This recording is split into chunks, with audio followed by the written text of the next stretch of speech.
With a 50% obesity rate in the U.S. and more unhealthy people than ever before, it is time to make America healthy. Welcome to Make America Healthy with Beth Shaw. If you're feeling tired, toxic, heavy, slow, or stressed, then keep listening.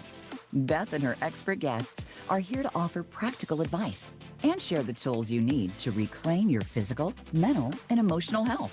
Now, here is your host, Beth Shaw. Hello, everyone, and welcome to Make America Healthy, where our goal is to empower you with knowledge so that you can make better choices physically, mentally, emotionally, and energetically. Now, we've covered a wide variety of topics on this show, everything from anti-aging to supplements to physical exercise, biohacking, meditation, emotional wellness, and so much more. But today's exciting topic, as you all slide in towards the new year, is sexual wellness. And we have a great guest today who is actually a sex professor at California State University, Fullerton. She's actually a professor of relational and sexual communication. She has a PhD in human communication and received tenure at the young age of 33. So she coaches through an organization called Love Bites, and she has done a TED Talk on becoming sexually powerful. So I would like to welcome to our show, Dr. Tara. How are you doing today? Excellent. Thank you for having me, Beth. Well, thank you so much for being on the show. And this is an important topic for a lot of people, certainly one that's very relevant. And I'm wondering, what led you to go into this line of work? I didn't even know there was such a thing as a sex professor. But the good news is, doing Make America Healthy, I get to learn something every show. So tell us a little bit about your background and how you ended up at Cal State Fullerton as a sex professor. I love telling the story because everyone I told, oh, I'm a sex professor. They're like, oh, wow, there's such a job. Where was this class when I was in college, right? So this is a rather new phenomenon in the American colleges. There are sexual communication and human sexuality classes now all over the United States, but it is quite new. So for my story, I'm actually originally from Thailand. I first came here for graduate school and I just fell in love in studying relationships. The more I read and research romantic relationships, the more I realize the number one issue that long-term couples experience, all couples experience, is sex. Sex issue is the number one issue that all couples experience at some point in their lives and in their relationships. So I figured I want to be a part of the solution. I want to be one of the people that study sexual wellness and different ways. And like you said in your intro, like practical ways to help people have a better sex life, sexual well-being, sexual self-esteem and confidence and whatnot. So that's why I decided to pursue this career. Well, that's wonderful. And, there's a lot here to unpack. I know that they say biologically in a relationship between a man and a woman, we were kind of just originated to stay together for 3 years or so until our offspring were old enough to start to be able to fend for themselves. So people's sex life may go south around that 3-year mark. Is there other research that you can give us about when that will typically happen with couples, whether they're same-sex couples or different sex couples, and how to navigate that? Yeah, in the sexuality studies world, we often talk about the 3-year hump, the 5-year hump, and the 10-year hump. And like you said, so the 3-year hump is that first stage of like, I've been with this person for 3 years. I've had sex with this person. It's kind of like if you eat like, a hot dog for 3 years, right? And then boredom is kind of an inevitable outcome of something that you do regularly. I mean, we're not discounting like love and, the importance of being together, connection, and a romantic relationship. But at the same time, you can be bored sexually with your wife, husband, or partner, and still love them. I think people feel very bad about themselves when they say it out loud that like, oh, I'm not attracted to my partner or, spouse. First off, like there's no shame in that. It's a pretty normal and common phenomenon. And then the 5-year hump is where people typically have children. And with introducing a new variable like children into your, romantic life, like that will take a huge chunk of time that you used to have for your partner. So now it takes more creativity and time management and prioritizing skills in order to have that like alone time and desires being met. And then you have 10-year hump where, it's been a long time.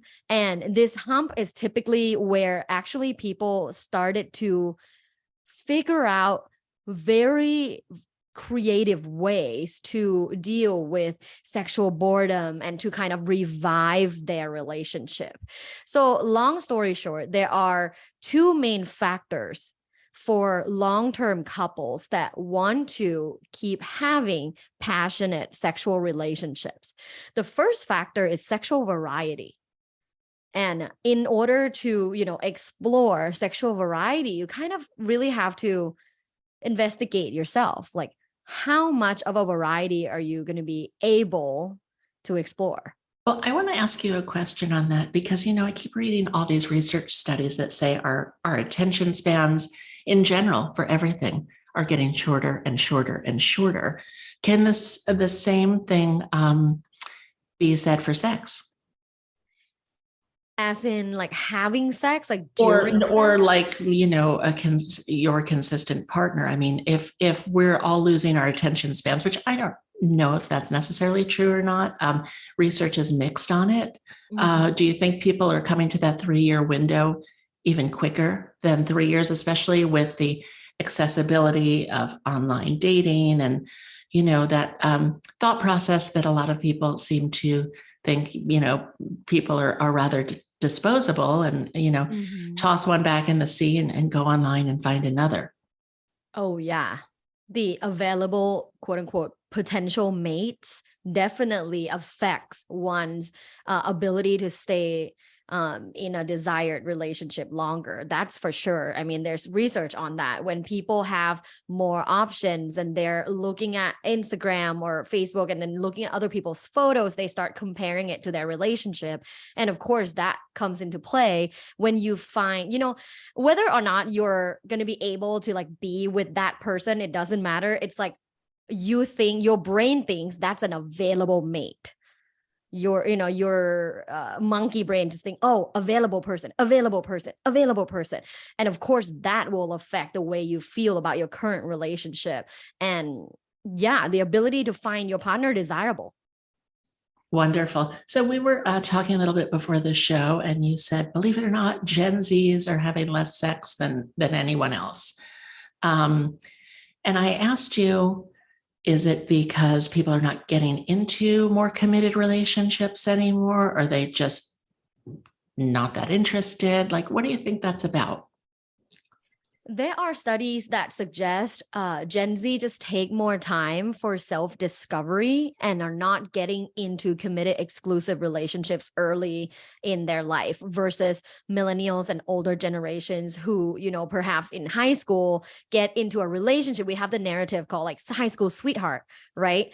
I had one of those, by the way, and I kept him for 14 years. Wow. Yeah. Yeah. So that's not the narrative that's that common anymore for Gen Z. I think they just take more time to be alone and to discover themselves.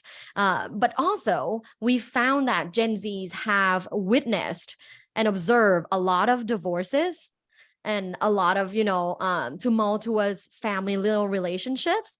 So for them, it's kind of hard to believe in monogamy or practice monogamy because of how much they have witnessed. I mean, we have 50% divorce rate, right?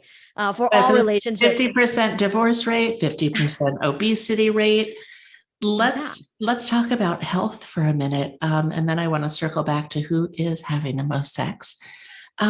Let's circle back to the correlation between the rise in obesity in the U.S. The average COVID weight gain was 29 pounds per person, which is significant. Is this impacting things? Like, how has intimacy, sex, how has that all changed during the pandemic? And what can you speak to about weight, sex, body image? I know that's a very long question. Well, research show that your body image is a huge factor of your self-esteem. And that's, how much you love yourself, how good you feel about yourself, which is one of the most important things ever. How you show up in the world, how you show up in a relationship, how you show up as a parent, all of that depends on your self-esteem. And if you don't feel good about yourself, the way you look, the way you feel, and if you have illnesses, all of those things will impact your self-esteem, in which it affects every part of your life, particularly your sexual well-being. Another factor with COVID is people have had a lot of time to figure out whether or not they like even just being around their partner. I've heard from COVID studies, like relationship studies during COVID time, that there's a lot more separations, a lot more breakups, because people finally realize, now that I'm spending 24 hours with this person, I actually don't really like them that much. So there's all that going on as well. Right. And also, a lot of people have become very depressed and anxious in the past few years. And I would imagine that that has affected people's intimacy as well. Mm-hmm. Oh, yeah.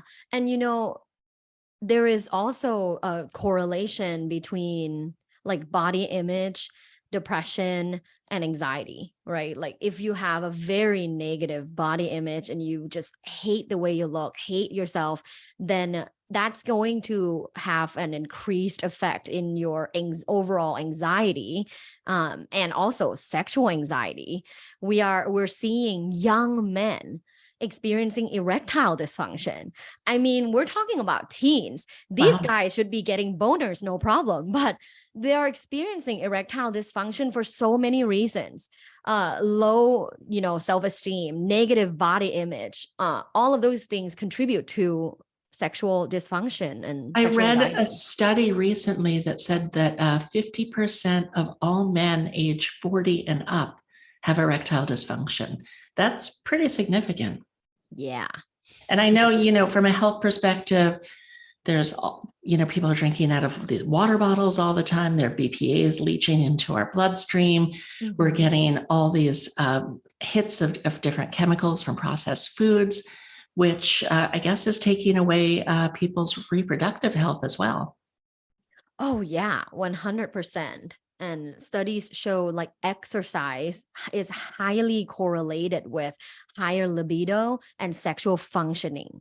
So if you're not exercising, you're eating from plastic containers, you're, doing all of those things that hurt your body and your health, it's 100% going to affect your sexual wellness.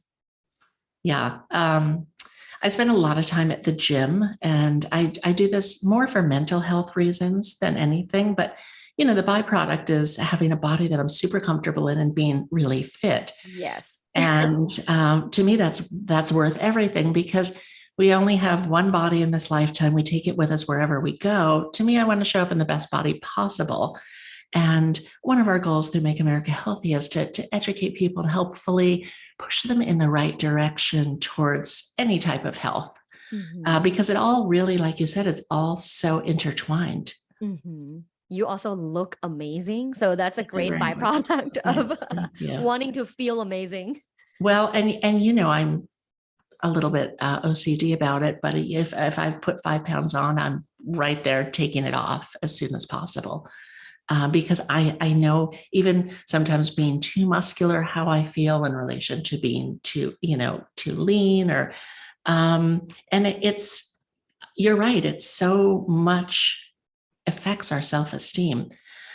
Speaking of self-esteem, now I read something else recently that a lot of older people who are living in retirement communities are actually having the most sex, Yeah. as well as having a lot of STDs. Anything you want to share on that? Yeah, actually, a recent master's student that just graduated did a study on the sex life of women over 60. And she interviewed a lot of women over 60, and they have very lively sex life. And a lot of it comes from the more freeing sexual attitude. Like, I've seen it all, I've done it all, I've lived my life, I'm now to just get pleasure. But with that being said, there's also a lot of kind of reckless behavior of not using condoms, not being safe during sex, because again, it's that like freeing sexual attitudes.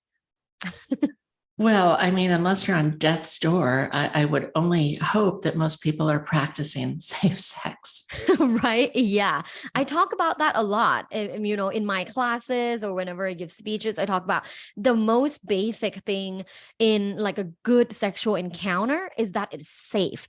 It's safe physically, like it's safe emotionally, it's safe mentally. So safety allows us to relax and be mindful and really enjoy sex. Sexual satisfaction can't come from unsafe sex, right? Sexual satisfaction only comes from when you're relaxed and you're in the mood. Or basically, there's a term actually in sexuality studies called sexual mindfulness. Oh, I love that. I love that. Maybe we can do a course at Yoga Fit on sexual mindfulness. Oh, yeah. And, it's interesting you should say that because I do know that there are a lot of men who don't want to use condoms. So maybe they need to be listening to this show. Yes. Or ladies, send it to them. Yes, I'm going to send it to as many people as possible. We're encouraging our listeners to share this show. So again, who is having the most sex right now? Is it married couples? Is it couples that are living together with or without marriage? Does trying to keep things spicy by, like, if you're dating someone, only see them a couple times a week to keep it fresh? Like, what's your advice there? Yeah, I would say millennials are having the most sex, but then I can't generalize it to all millennials because there are millennials that have been married, let's say 8 years, and are not having sex or in a what is called sexless marriage. So there is definitely, differences between the amongst millennials. When we're talking about spicing up the sex life, and as one of the contributors to things like Cosmo articles or Women's Health, I want to say, keeping things spicy is all about keeping the playfulness outside the bedroom. A lot of times people tend to think in a very like tunnel vision, microscopic, like, okay, what position should I do? How many thrusts? What should we do before penetration? Or, they think about such micro things. But at the end of the day, it's all about creating the atmosphere in your relationship that allows for eroticism.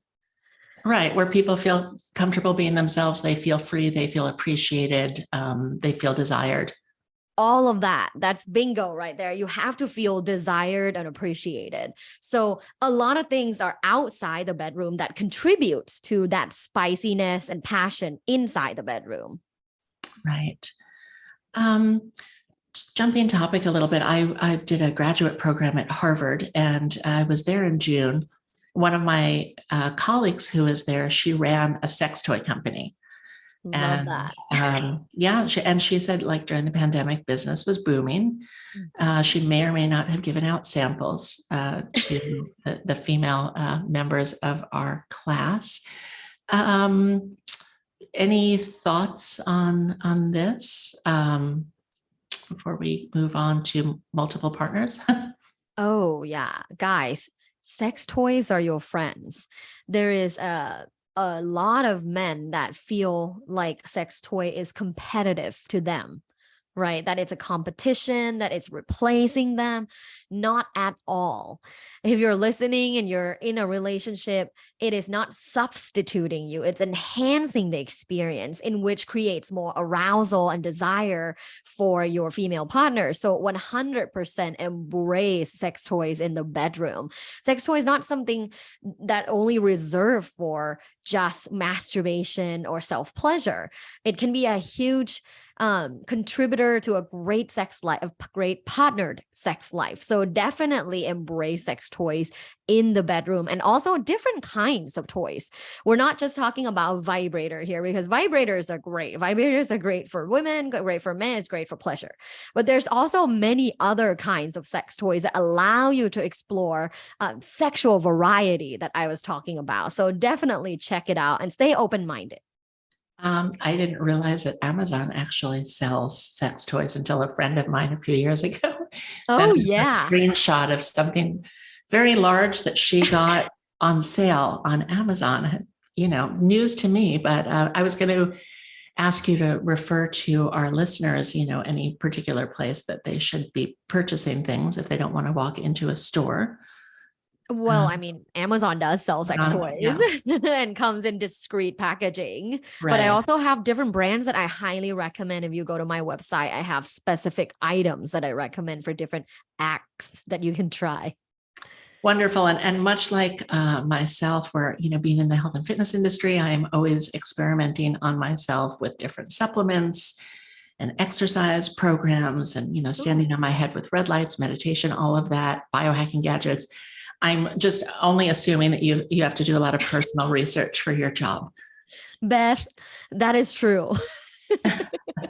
I have tried a lot of sex toys and also supplements for like libido boosting supplements Okay, and yeah, all let's that. let's talk about that. That is a good one. I know Shilajit and Mhm. ashwagandha, both of which are Ayurvedic herbs, are very good for ramping up testosterone promotion and production. What else do you recommend?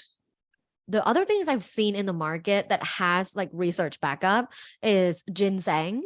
Well, you already said ashwagandha, that one's great, and maca. Maca is a Yeah, huge I one. put maca in my protein drinks on occasion. Ooh, do you Yeah. get horny? Oh my God, I would have to track it. Yes, we're data scientists here. We're Yeah. gonna record our data. Yeah, I guess that one would, in our Yoga Lean online continuity groups, we really encourage people to keep food journals. So I guess Mm. one would have to keep a sex journal with all these supplements. Um, so let's talk about sex addiction. You said Gen Zs are having less sex. I know there's a lot of things to watch online. I know people who have had an online porn addiction and weren't able to, really perform with a partner or complete the act. What are your thoughts? Is this something that's increasing a lot? Do you think it's detrimental to relationship? I think overconsumption of porn is detrimental to the relationship. Um, there is, a whole literature that talks about porn addiction and how that has a huge effect on sexual dysfunction, sexual desire, the sexual self-esteem, and all of that. Particularly because this is just the group that watch the most porn, particularly for young men.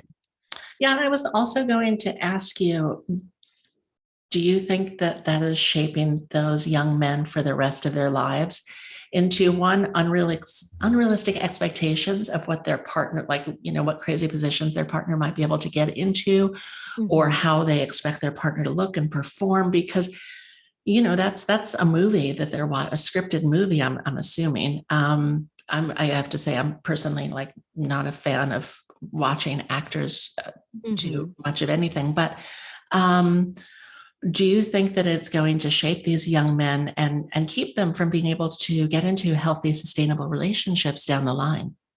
Oh yeah, there's evidence that show overconsumption of porn has shaped young men's perception of what a healthy sexual interaction looks like, and it's so off. It's so off when they describe what you know uh, a great sexual encounter looks like, it is not what realistically what that looks like at all, because of the main place they get sex education is porn. And overconsumption of porn has shown to basically shape even brain activities. Oh, when it sure. Your comes to- dopamine receptors, just like online gambling, or cocaine, your dopamine receptors, I would imagine at a certain point, get a little burnt out. Exactly. And then you need more and more and more dopamine, right? Exactly. And when you have sex with a person in real life, then it's no longer as exciting. It's no longer a connecting experience. It's no longer the type of experience that sex basically should serve. It's so different. So no, over consumption of porn is bad for you. And that's just it. There's a lot of evidence for that. However, I don't want to vilify porn completely, because there are benefits actually of moderate or light consumption of porn, especially for couples. We were talking about spicing it up earlier. One way that couples can spice it up is to watch a different type of porn together. And that can be a fun way to explore kinks and, like I said, sexual variety. Another way to spice it up is to listen to erotica together. Have you listened to erotica before? I have not listened to. No, I have not. I can you find that on YouTube? Yeah. Great question. I mean, nowadays there are many apps that actually do audio erotica that you can listen together. You can even send a little excerpt of like a little part, like a 10-second excerpt from an erotica to your partner to build anticipation. Another way that I have seen a lot of couples that were able to maintain such like passion in their relationship is actually like going to audio chat rooms and talk about sex together. And they go on there and then share like different things that they do during sex and their desires. Some of them do that anonymously. There's so much technology now that help with passion. One of the apps that I use is called the Moan app. And that's where you go on there and go enter any chat rooms, and they talk about different sex things. They talk about cuckolding. They talk about polyamory. They talk about trying strap-on for the first time. I mean, there's all kinds of chats that you can join there. Yeah, it sounds a little time consuming, but for people who have the time, the Moan, the MOAN app, Moan. It's MON. MON. Okay. Yeah. Great. Well, that's good information for our listeners. Also, regarding sex addiction, for our listeners who have teenage boys, that they probably can't pry the phone away from them, what are your recommendations for these parents who might be listening to the show right now? Teaching them what a healthy sexual relationship actually look like. So not shying away from talking about sex and not making sex a taboo topic in your household. Really embracing the fact that this is a young boy who will get sexual urges, who will be curious, who will have sex. So definitely open up a dialogue about sex. Like, what do you already know about sex? And then tell them that you are a safe space for them to come to you and talk about, then ask questions if they have questions about sex. So you've been teaching now as a sex and relationship professor for over 10 years. What changes have you seen in the past 10 years? Oh, that's a great question. I have seen much more sex positive college students nowadays than before. So I've been seeing this trend for the last couple of years where students are a lot more sex positive, they're a lot more open-minded, they're a lot more tolerant to other types of relationships that other people practice. So, how monogamy has been our norm for a long time. I think college students nowadays are either interested in non-monogamy, or maybe they're not interested, but they're accepting and loving of others that do so. So a lot less judgment nowadays. Less judgment. That's a good thing. Let's talk about polyamory. I was in New York City just before COVID. I went to a friend's birthday party, and this gorgeous couple came in. The guy was tall, dark, and handsome. He was with a beautiful Italian woman. And I said to my friend, I was like, who's that couple? And she said, I'll introduce you. We sat down, and within 5 minutes, the guy opened his phone and pulled out his TED Talk on polyamory. And, unbeknownst to me, there was a very large group of like-minded individuals in the New York area. And I'm wondering, and I thought to myself, I get it in theory. It makes perfect sense logically, but emotionally, how really does that work? Can you give our listeners and me some insight on that? I know we have enough love in our heart for, animals and people and the planet and all of that. But where does jealousy and things of this nature and possessiveness come in with a more polyamorous relationship? Yeah. So there's a book called Sex at Dawn. And in this book, the author had outlined, chapters and chapters about how monogamy is actually not the most, not the easiest form of relationship for humans. And I think as a result, you can kind of see that in divorce rates. Like, it's not easy. At the same time, I don't want to be the person that says polyamory is easy, because it's definitely not easy. And it's also not for everyone. Polyamory, the main concept within polyamorous relationships is called compersion. And compersion is the joy and happiness that you experience watching your partner loving or having a good sexual encounter with someone else.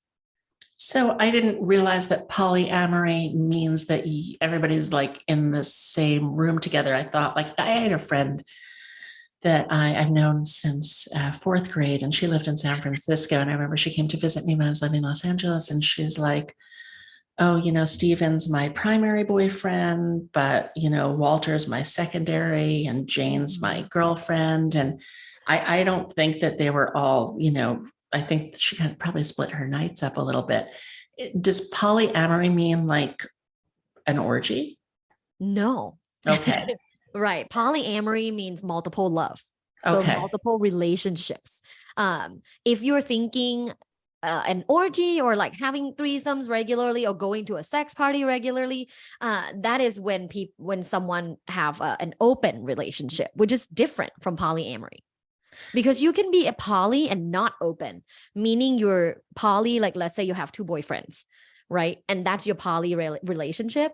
You're not just allowed to go have sex with other people or go to a sex party, because that's your relationship. It's called poly and close. Right. So you're not in an open relationship, but there's what is called monogamish. Have you heard of that? I have not. I'm learning all these new terms today. This is very exciting. Thank you so much. Of course. So it's coined by Dan Savage, who talks a lot about. I know Dan Savage from LA. Yeah. Yeah. So monogamish is where you are socially monogamous. So you're just dating each other, but you're sexually non-monogamous. So you're only together with your primary partner, and maybe you have a threesome together once a year, or maybe when you travel abroad, you have the permission to have a one night stand, or, have sex with a sex worker in Amsterdam, or whatever the situation is. But monogamish means mostly monogamous with multiple small exceptions. And that's monogamish. And he's saying that a lot of people are going to be getting into monogamish because being sexually monogamous is very difficult for long-term couples. Well, and I kind of have a theory, and I'm going to run it by you and let me know what you think. I have a lot of gay male friends, and a lot of them do have open relationships. And I see pretty long track records with these guys. And my assumption is, because everything's on the up and up and no one's sneaking around behind someone's back, that they're able to, and they understand each other, they're able to just navigate through that type of relationship. And then I see a lot of straight couples that, are cheating on each other. Maybe they went on some cheater's website. and they're polyamorous, but they're not telling their partner that they are. And then I see female couples that don't seem to really be able to make a go for a long-term relationship. I think in part because, females have a lot of hormones, and, that times two, I think, is a recipe for a challenge. Let me just say that. So, what are your thoughts about, and not that anyone gets a trophy for being married the longest, but I think there is something beautiful about a couple staying together over the course of time and developing a deeper partnership and all of that. So I just opened up a can of worms. Which worm do you want to start with? The worm of the most important skill in a long-term relationship that all research have found is communication skills. And unfortunately, the way we're socialized since young age as women, the communication skills isn't necessarily there. Some of us were taught just to be nice, so we grow up to be people pleasers, and we're not communicating boundaries and things we want. And then for boys, for men, a lot of them are taught to not be vulnerable. A lot of them are taught to not ever talk about their emotions, just man up. So there are a lot of factors and variables that affect us since young age for us to grow up to not be such great communicators. So it takes like a lot of work understanding yourself and communicating your boundaries and desires, and also actively, empathically listening to others who really understand them, right? So all of that communication skills, really, it's the number one skill in all relationships. And I think the people that stay together longer, either married or just cohabitation, I think that's also beautiful. I think that as well. And I think that they perhaps have a better communication skills and open-mindedness in the relationship. Yeah, because I would imagine that you need to have two partners that are fairly introspective and self-aware to be able to communicate what's going on at any given time, and know that your communication is going to be well received and accepted, as opposed to being judged or shut down. Yeah. And a lot of people are very judgmental, but any psychology textbook will tell you that that comes from their own insecurity. And like you said, it's the ability to be introspective and self-aware is very important. So if you're not able to be introspective and you're unaware of your emotions and how to express it, then all of that is going to affect the way you're going to be able to communicate what you want. Right. That makes perfect sense. Thank you. I'm a huge fan of meditation. And in my personal life, I've experienced meditation has been very helpful for knowledge of self, for better communication, for being more open and receptive to everything. I see that you have a sexual meditation. Is that correct? Yes. Tell us about that. You're preaching to the choir here, because I also love meditation. I've actually learned meditation since young age because I grew up in Thailand and my parents are Buddhist. And one of the things that they taught me was meditation and vipassana. And that's what we used to do, go into temples and kind of sit there quietly for 5-10 minutes. So when I started studying sexuality, I learned from various experiments that's conducted out of University of British Columbia by Dr. Lori Brotto, that I learned that sexual meditation and mindfulness-based therapy for sexual wellness is extremely effective. It should be like a PSA on a highway for people to start doing sexual meditation or just meditation in general, because of how beneficial and powerful it is in all her studies. And they're all experiments. So the subjects enroll in the mindfulness-based therapy for sexual wellness, be it like women or men. Some of them have sexual dysfunction. Some of them have low desire or no desire. Some of them have had like cervical cancer. So they enroll in this program, and the results are astounding. Women and men who have had sexual dysfunctions and low desire or no desire have improved sexual desire, sexual functioning, and sexual satisfaction significantly. So to me, it's a no duh. Like, why are we not talking about this? So when I learned about that, I created free guided sexual meditation that I post on YouTube, where anyone can go and get started. It's only 5 minutes, and you just listen to my guide, and it focuses on sexuality.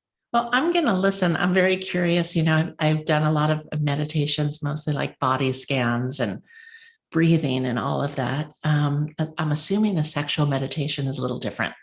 Ooh, just a little different. A little more erotic and spicy. Sexual meditation is a meditation practice that focuses on sexual sensations and sexual thoughts. So my guide is surrounding those things. And I'm going to give a shout out to yoga here. I've been practicing yoga since I was a child. Obviously, Yoga Fit is a school, and we've trained millions of people around the world. I have really great body awareness, I believe, in part because of my yoga practice, where I can have a sip of alcohol. I can feel it in my legs a minute later. And, for those of you who are considering taking up yoga, it will improve your sex life also. Oh, 100%.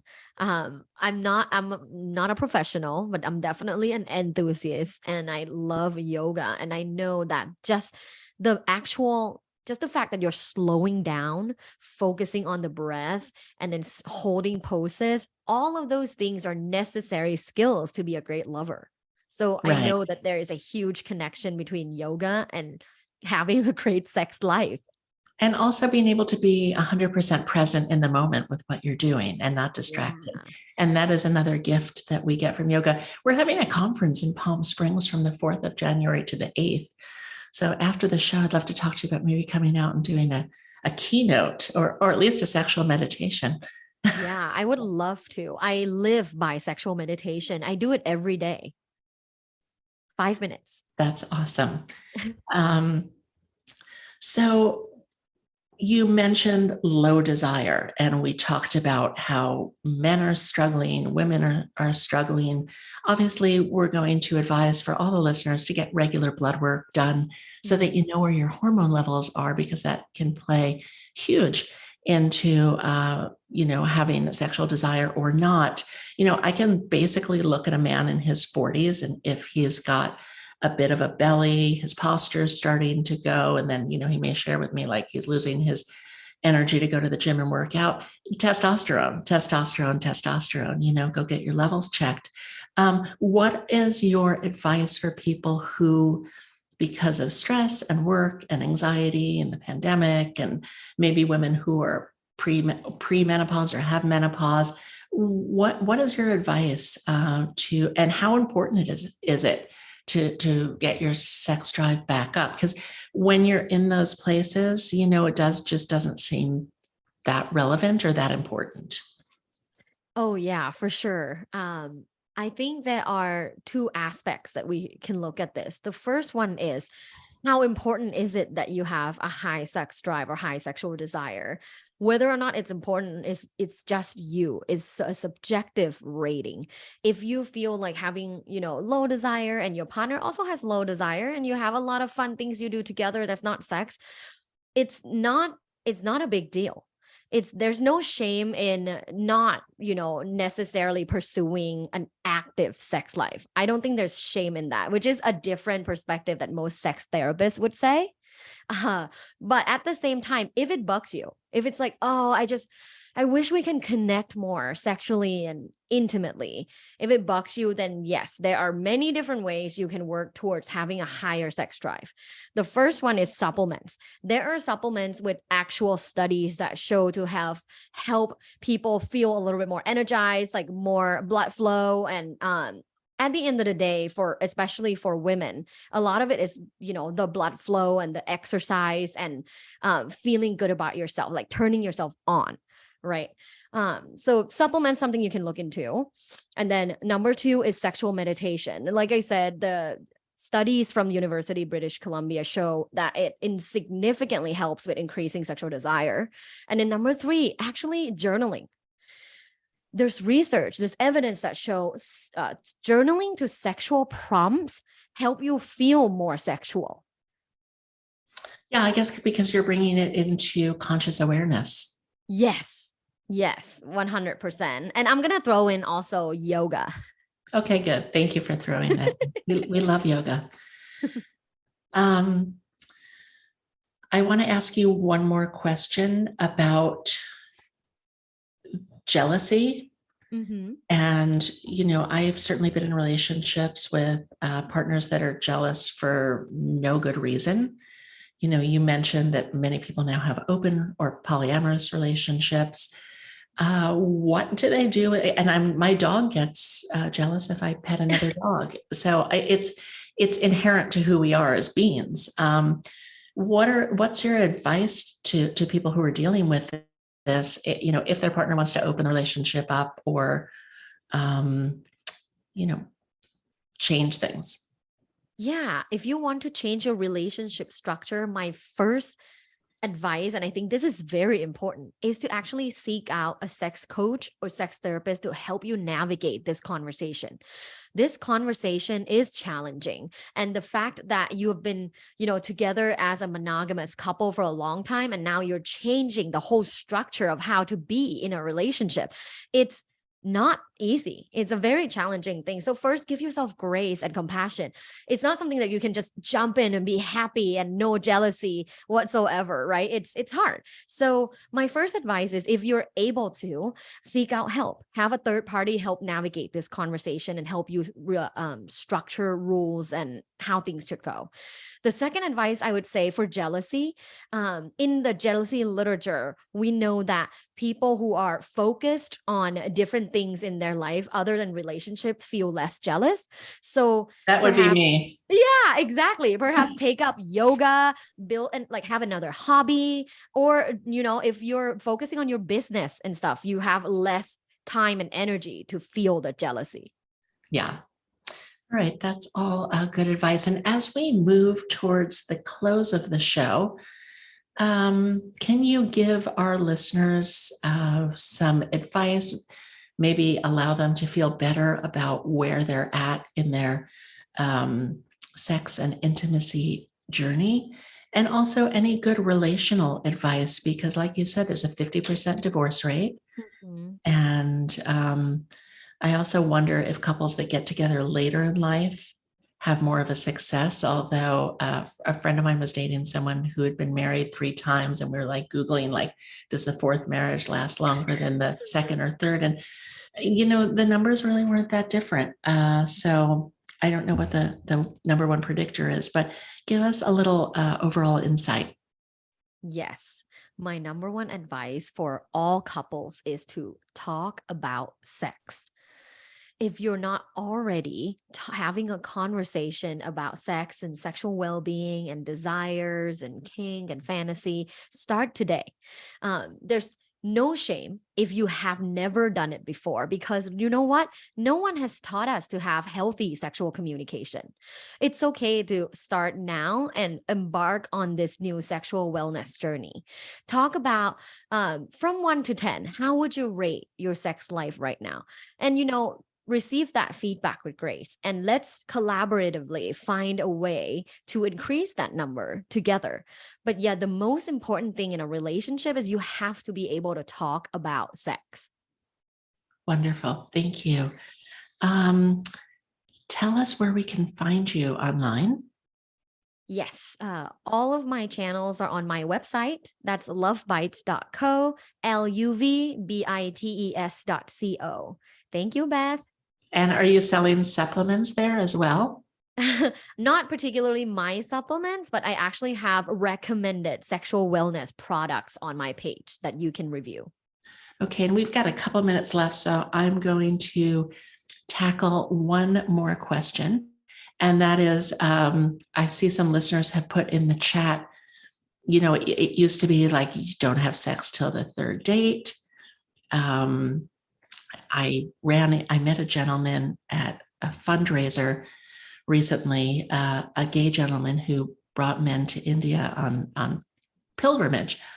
And he told my friend Alan, he was like, don't listen to that. Is like, have sex the first date. He's like, because that way, at least you know that you're sexually compatible, and then see about building a relationship. So from your expert viewpoint as a sex professor at Cal State Fullerton and a relationship professor, what's the right answer? Or is there no one right answer?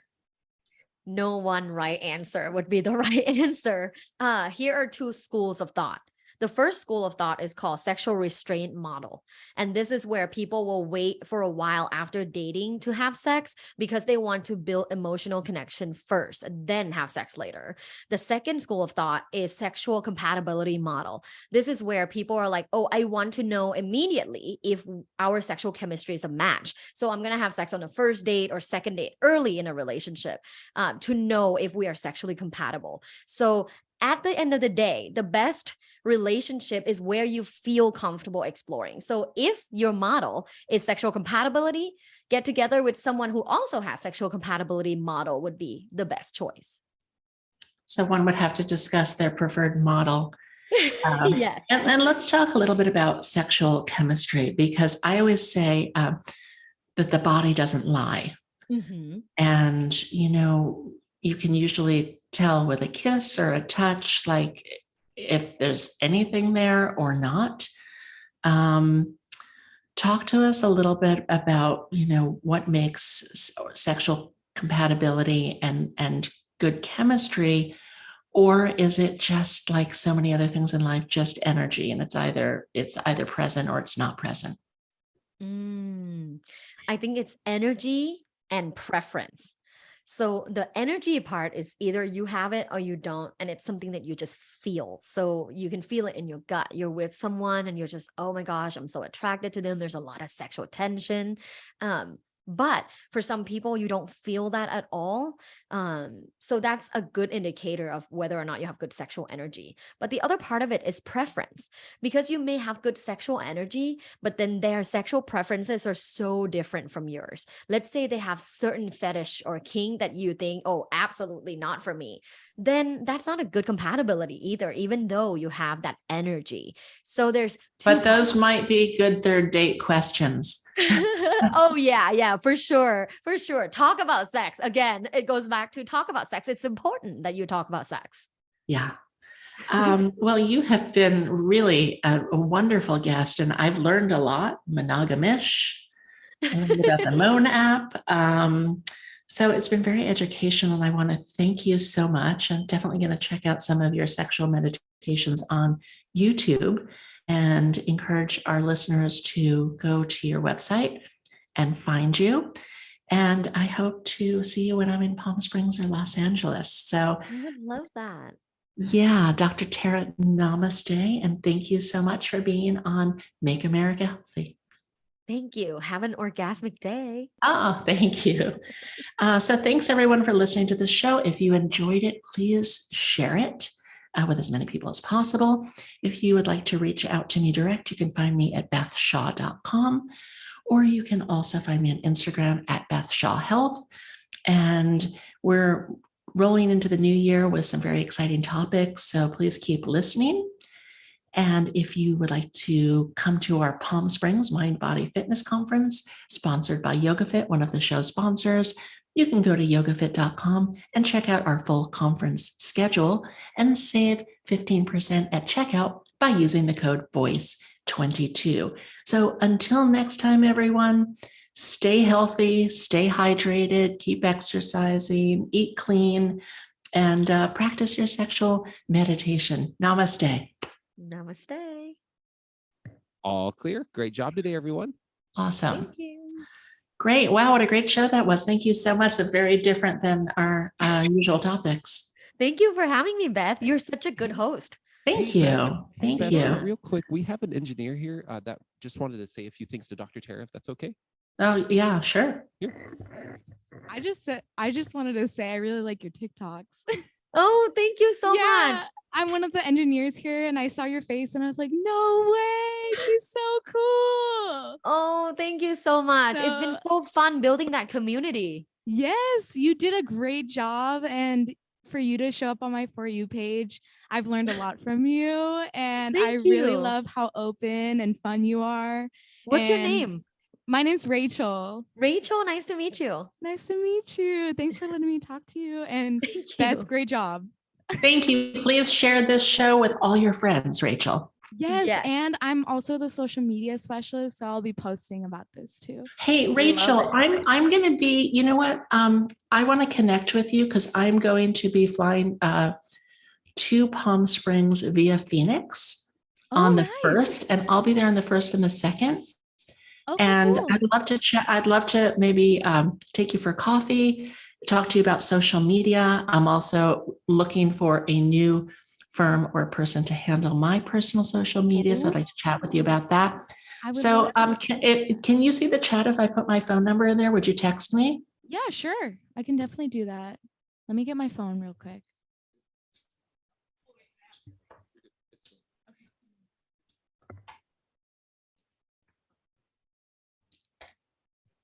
Last year, same time, I met up with Sandra. Oh, nice. Yeah.